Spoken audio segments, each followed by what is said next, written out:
Test, test. Is this thing on? Okay.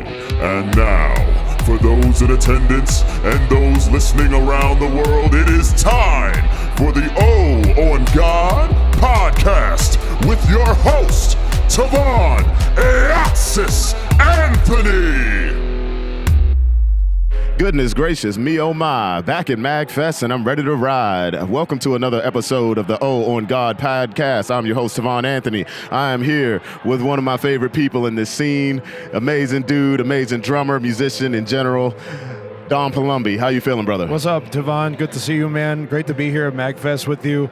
I'm tired, a little tired in all honesty. You probably could hear from my voice because the thing about MAGFest is like there's the late night hangs are so prominent, and with everybody wearing masks too, you're speaking more like louder.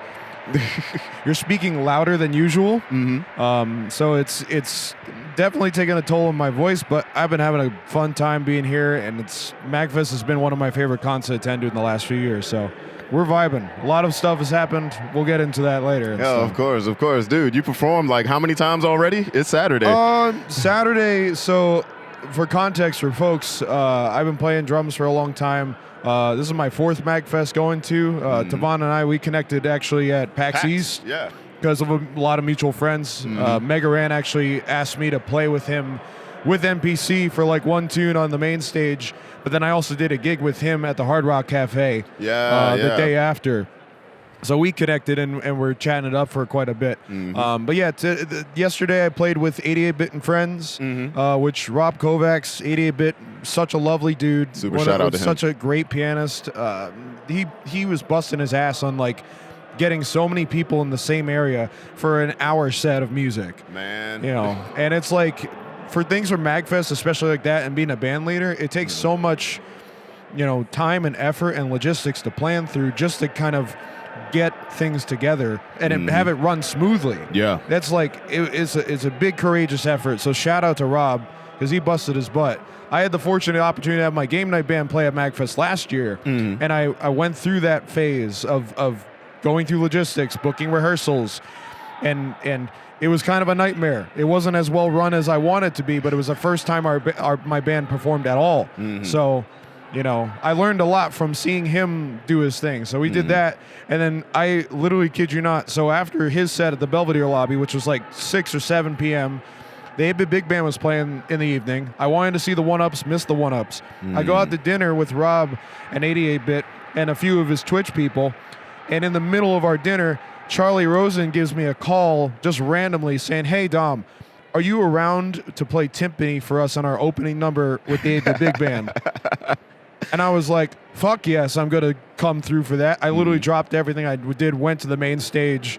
He had a timpani and mallets all set up for me, tuned the timpani to a D natural, and then I just watched for him to cue me on to just do that. So it was invigorating. It felt like one of the most important drum rolls of my life so far. Dude, isn't it funny how like Mag goes? It's like all you got to do is show up.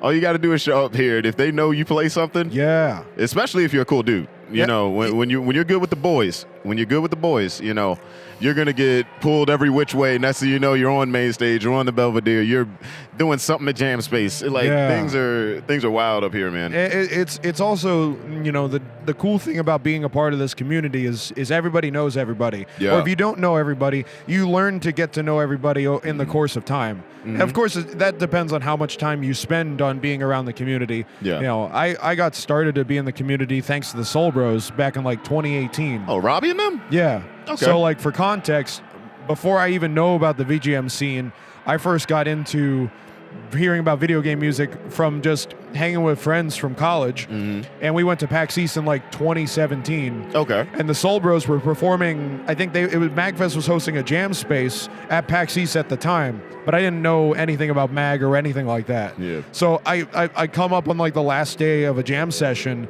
and check them out, and Robbie's playing. I didn't know who he was at the time either, but I was like, hey, I'll sign up and jump on a tune.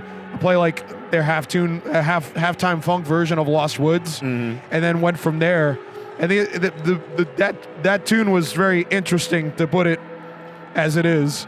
But years go by, I see them play the main stage again at PAX the following year, and I hit up Chris because I was like, okay, these guys are legit. I want to get to know them and see if they remember me from the session, because I saw them like minutes afterwards and gave him my card just for a short, brief amount of time. And he was like, oh yeah, aren't you the drummer that didn't suck on this Lost Woods version that like, there was this video that existed on YouTube, and I was like, "Wait, there's a video drummer that didn't suck." It was a year-long joke in the band, and that's like, this is how I have to tell this story all the time of how I got into just all this stuff. Yeah. So I connected with them at PAX the following year, and then like they take me backstage. I hang without them in main stage because they were playing on main stage, and then I flew out to San Jose that summer to hang with Chris and Robbie.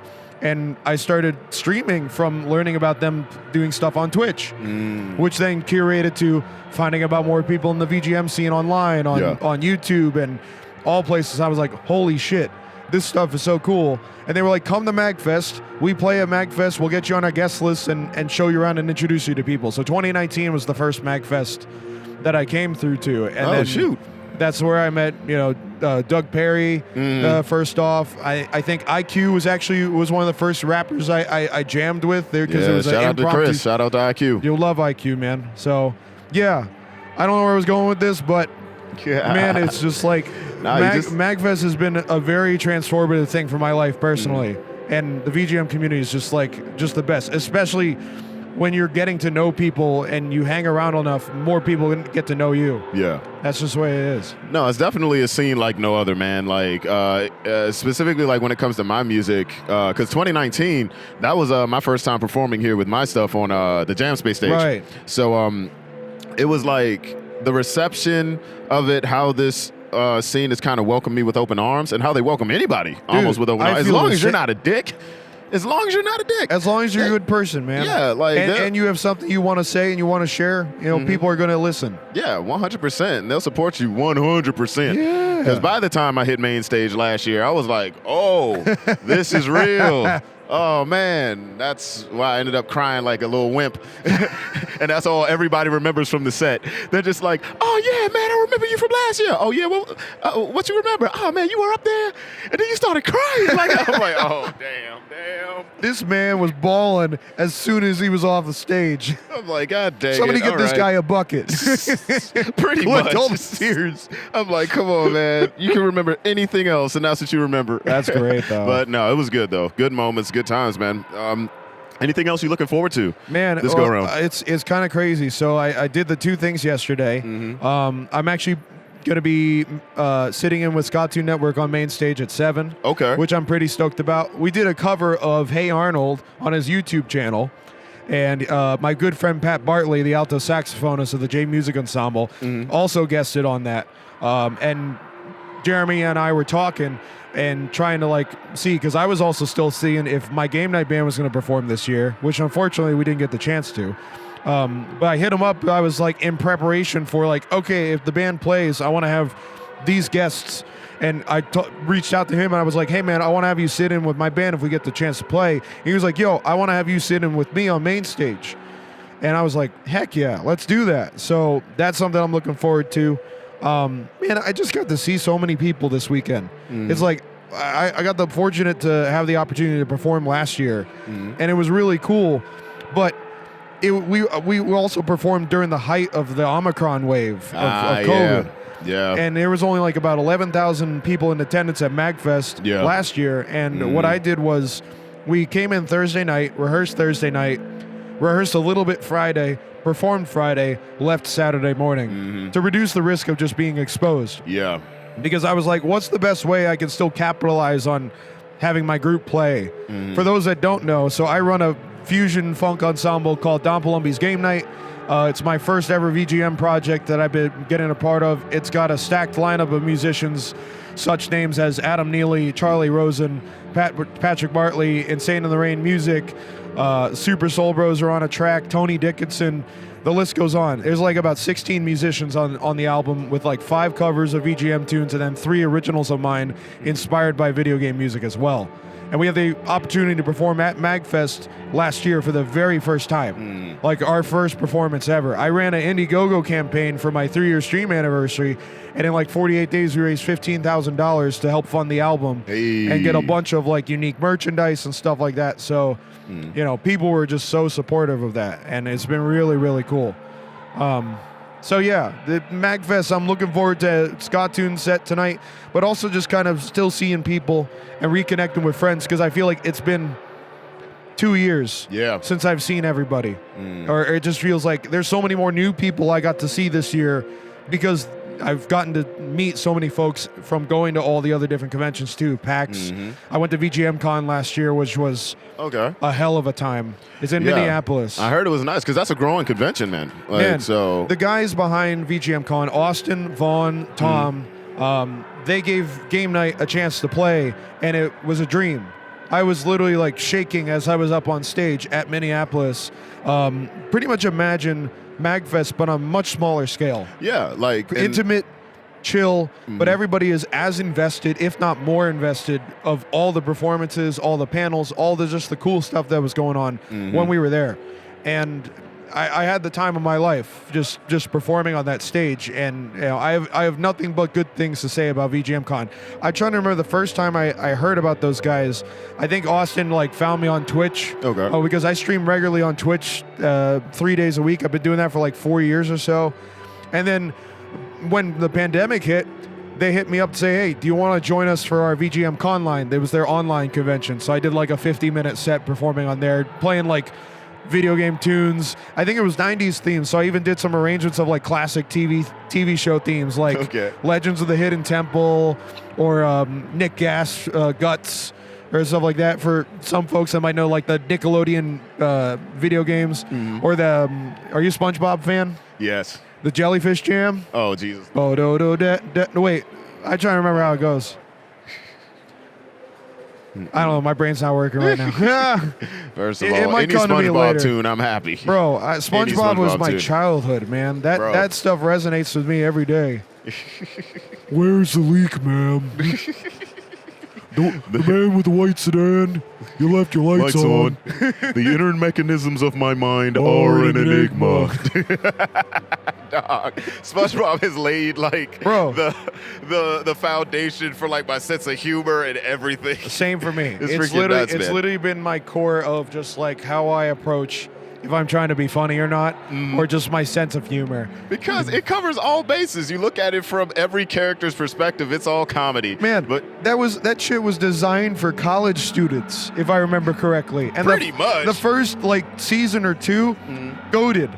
Everything else after that, yeah, I haven't watched a lot of the new stuff lately, but it's like there's enough stuff out there that's like there's good things. But yeah, it's anyways, crazy. Yeah. Random question. When it comes to conventions, especially ones that you stay at over the weekend, what's your diet like? What's your go-to?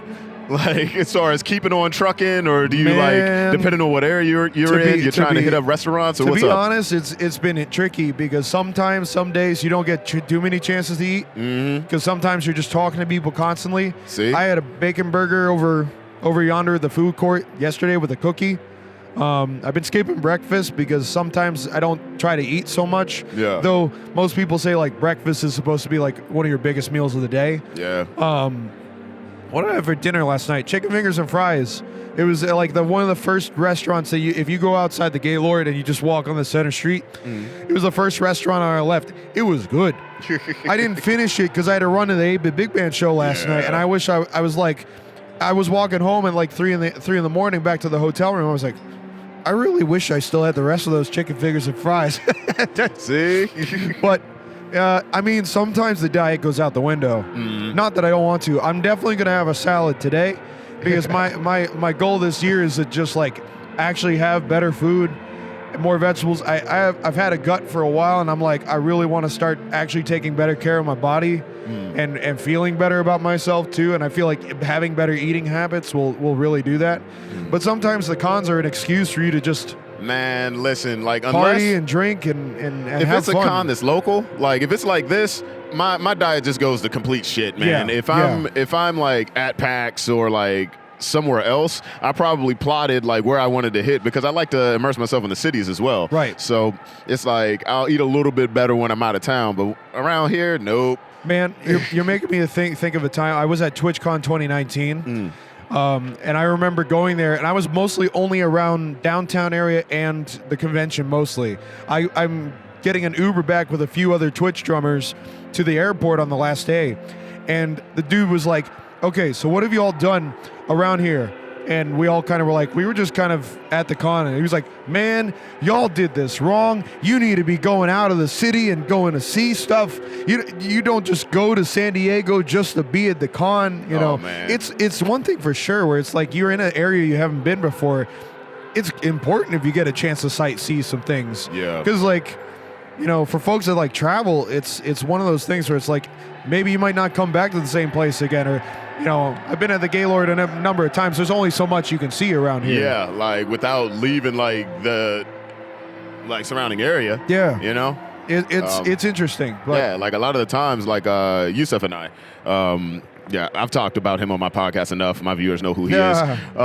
Like what we'll do, especially during MAG, or we don't really go to KatsuCon or anything like that anymore, but if it's during MAGFest, we know what to get around here. Most of the time we stock up on a whole bunch of food so we don't have to leave. But if we do want to go somewhere, we normally head across the bridge, hit Alexandria, right, and, you know, start moving from there because we know all the pretty fine restaurants.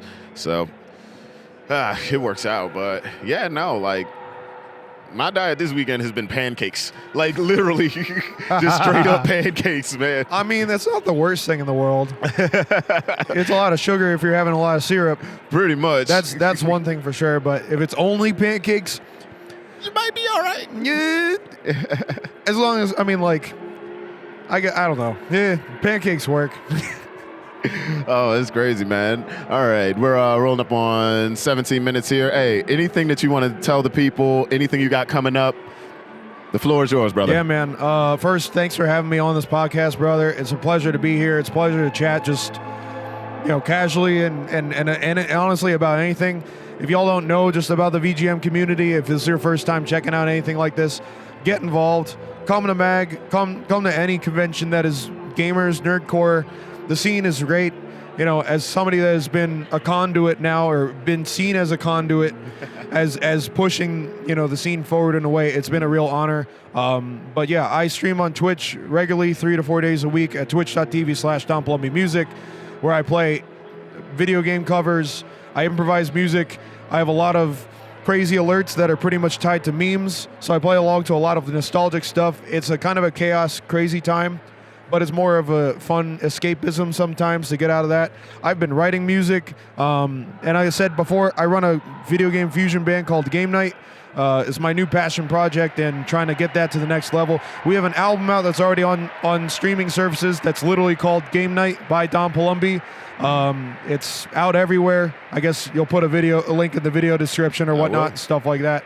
And I'm in the works of a second album already. And I will say it's going to be bigger than the first. Hey. I have a lot of plans to get a lot of new guests on it, to get some new tunes, some new covers. At least for me, one thing related to this. So I've been streaming now on Twitch for 4 years. In August 13th, 2018 was the first day I got started streaming. We did a 4-year stream celebration, and I put together a 9-piece band version of Game Night where we did a 3.5-hour concert on Twitch, like a dedicated live stream. The production quality was through the roof. I invited pretty much all of my best friends. Carlos was there, Pat Bartley was there, Dave Pollock, alto saxophonist, one of my best friends. Chris Williams, great trumpet player. This great bassist from Japan, Juna Sarita. She's so killer. Who else was on it? Trevor Allen Gomes, also known as 88-Bit Music, only on Twitch. People get 88-Bit Rob Kovacs and 88-Bit Music Trevor Gomes confused. Mixed up. But Trevor Gomes played with us for that particular set. I also had my friend Ryan Slatko on piano as well, and Joe Edson on guitar. There are about 13 YouTube videos from that concert on my YouTube channel, and it was some of the most fun music I've did. We played the whole first Game Night album and a bunch of new arrangements of video game tunes and originals. So y'all can check out the playlist link to those videos down below. And trying to put out more stuff. So I got a lot of stuff planned for this year. I plan to be at more conventions. So if you guys see me or see Tovaun, come say hi. We don't bite. We love talking to people, love talking to y'all. And yeah, I'm just excited to make more music, do some dope shit, and keep it going. Hey, and I'm excited for you to bring it along, and I can freaking indulge in it. I'm really excited for everything that you do. I'm proud of you, and I wish you nothing but health, safety, peace, love, and blessings. I really as appreciate always. that, So, man. Look, enjoy the rest of MAGFest. Same to you, man. Hey, brother. Thank you so much for being on. Of course, man. Thanks for having me. Thank you guys for tuning in. See you next time. Take care, y'all. All right, fam. Thanks once again for tuning in to another episode of the O on God podcast. Big shout out to Dom Palombi. Make sure you follow him on social media. Till next time, I'm your host, Tovaun Anthony, and I wish you nothing but health, safety, peace, love, and blessings.